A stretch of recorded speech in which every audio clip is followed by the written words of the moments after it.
Magkaiba sila ni So Jonathan. siya totally wala, sabi niya, sir. Totally wala. Oo, totally wala. Kaya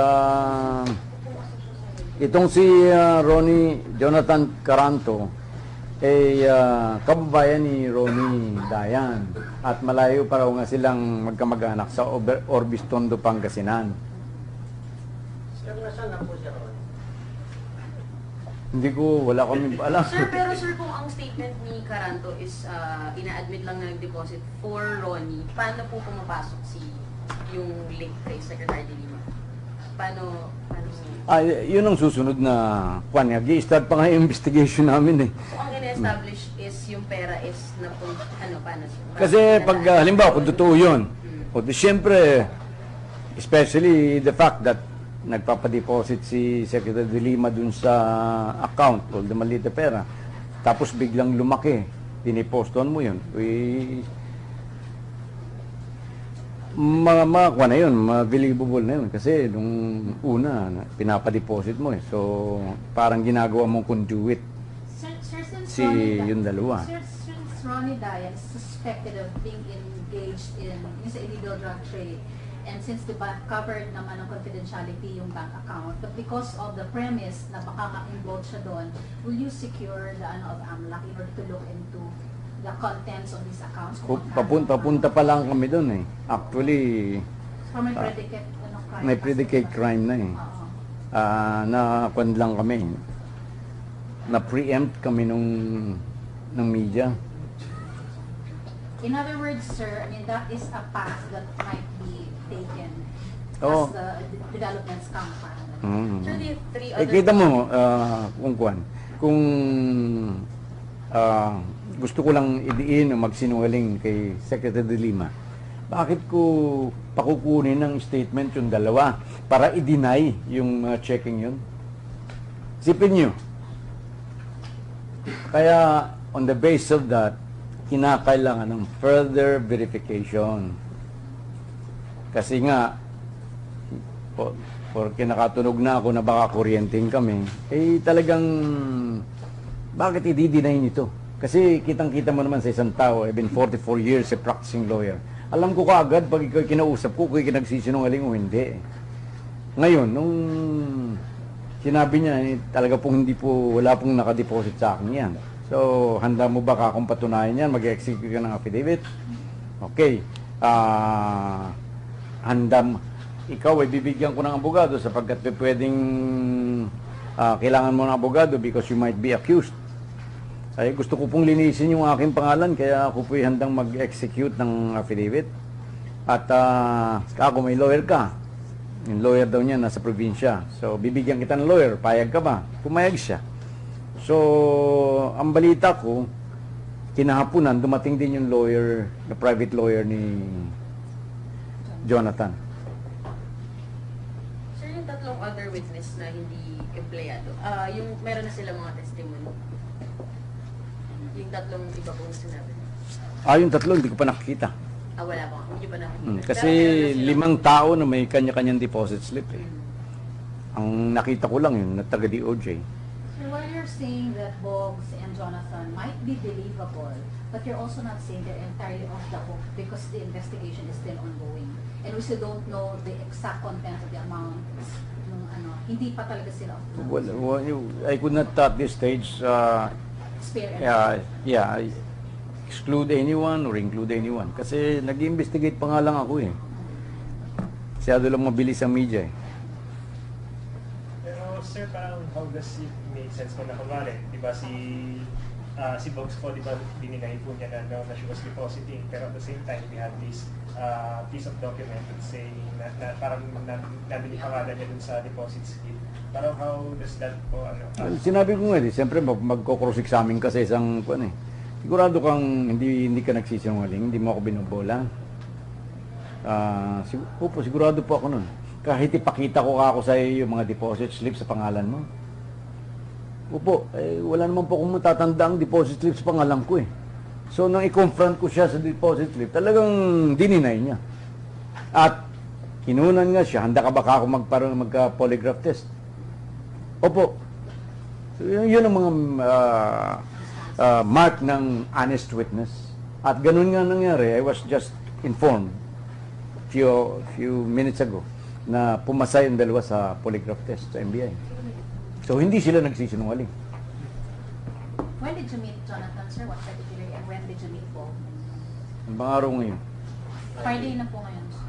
Friday, siguro mga Same day sila. 3 days ago siguro. Wednesday. Both of them pareho on that day, although separate. Oh, that was the first time I met both of them. Hindi ko naman kilala mga tao dito. Pero sir, kung nakapasa sila pareho, so totoo rin yung sinabi ni Bogs na wala nga siyang dineposit at wala rin siyang account on first. Tama, totoo pa rin sila. At totoo rin, kung paniniwalaan mo yung polygraph test, na siya'y nag-deposit ng 6 na beses Yung isa. mula kay Drima papunta doon sa account ni Ronnie So Dayan. yun sir, yun pa lang yung meron tayo. Yun ang Yun pa lang yung meron. maraming meron pa bumaba ang informasyon eh. So you're not planning to place Jonathan under WPP? Kasi Kung hindi siya walang... hindi naman siya nag-apply, pero I'm willing, very much willing kung siya mag-apply. As a matter of fact, kung ako'y magpagkakataon na makonvince siya, baka I will convince him to be placed under the Witness Protection Program of the DOJ. Sir, ano po yung ibang mga details na detail po ni Bogs po? Bukod po dun sa Denial. issue of the deposits. Yun, pinakita ko sa kanya, saan ba itong mga pictures na ito. So, yan. May akap-akap siya ni Secretary de Lima eh. Di ba? Pwede pakita sa camera, kahit yung pictures lang. O, akala ko nga eh, si Bogs, akala ko yung lalaki. Yun pa lang, Edna, sir. Edna. Si Bogs, Edna. Edna, oh. Wala naman kasi magtataka ka doon kung bakit palayaw ang ginagamit doon sa deposit slip. So, yan ang mga mark ng dapat mag-ingat-ingat ka. So, hindi ko rin na-check yung kung kailan dineposit. Baka ako yan ay may dineposit na Sabado, Linggo, di patay na ako. Hindi ko pa na-check kasi sa dami ng trabaho dito, wala pa akong USEC, wala pa akong ASEC. Sir, no, sir, wala pa kayo yun. Wala pa. May dalawa na doon.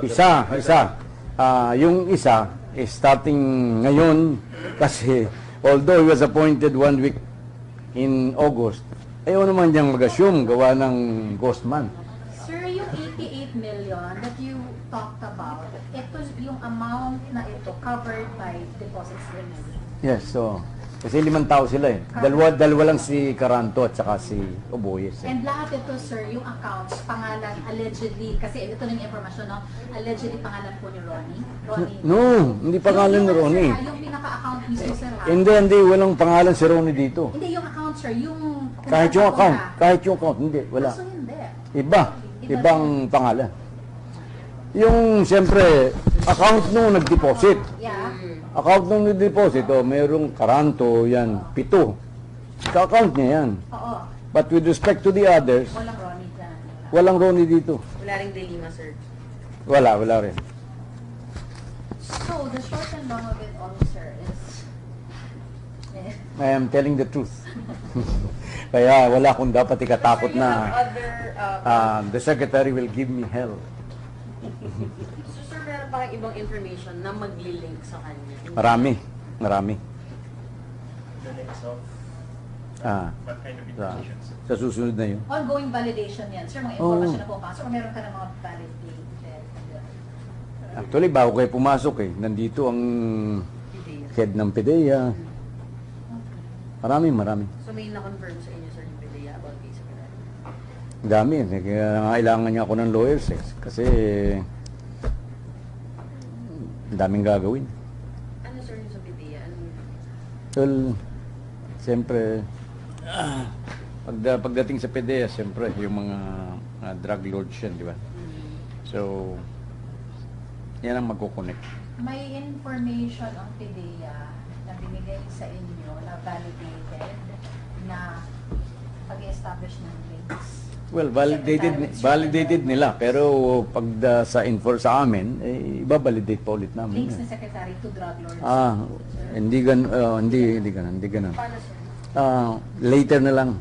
Kasi nga, nag-build up pa lang ako ng case. Pero sir, meron na bang drug lord na nag-execute or hindi man drug lord, yung parang tao ng drug lord na nag-execute na ng affidavit na nag-link kay Secretary Lima? Meron. Ano sir, drug lord or tao? Ng drug lord? Mga drug traders. Sir, ito yung, apart from kung sinabi mo before, sir, na merong drug convict inside Bilibid na may sworn statement. Parte yun. Just one of them. One of them has a sworn statement, convict, sir. Tapos, sir, meron ka pang ibang Meron pa. Dami nga ako. Sworn statement? Bumubuhos eh. more than 6 na yung sworn statements mo, sir. Malamang na ganun. Nakada. Sir, yung Isa sa dates doon sa deposits. Good Friday. Good Friday. Good Friday daw sir. Alin? Yung isang date date, sa deposits. April 24. Holiday. Ano? 18 sir. Holiday. Holiday. Good In Friday. other words, not a banking day. See? Hindi ko pa alam yun, pero alam mo. Yun ang ginaganon ko eh. I have to check eh. Kasi hindi ko, wala na akong panahon dito eh. Tapos nag-uusap tayo, sir, naman. Sir, yung Kaya ayaw ko na kaya ayaw ko na sagutin yung mga telepono ko. Kasi pag sinagot ko kayo, lalo akong walang magagawa sa DOJ. Kita mo, ako lang ang hindi nagpapa-interview lang kung talagang pilit na pilit eh. Kanina nagpa-interview ako kay sa DZMM precisely to say na premature ang release. Hindi ko authorized yun. At I've never said na itong dalawang si Caranto at saka si Oboyes ay nag-deposit ng millions sa account ni Ronnie. I've never said that. So just to clarify, sir, ilang checks yung covered yung 88 million pesos? How many deposit slips are we talking about, sir? 7, 5, 12, 16, 18, 22. 22 deposit slips. Sir, yung sa drug lord, balikan ko lang. Isang drug lord na convicted po ang may affidavit na. Isang drug lord na convicted. Actually, hindi, basta't wag na nating gamitin yung drug lord eh. Convicted. Basta't drug trader. Na inmate. On a drug offense na inmate ng LBP. Di ba, sir, yun yung sabi mo? Yun yung isa, meron pang iba. So, Ano po yung iba? ilan yung inmates na nag-execute? At least 3. 3. Puro drug-related offenses yun, sir, yung sa kanila.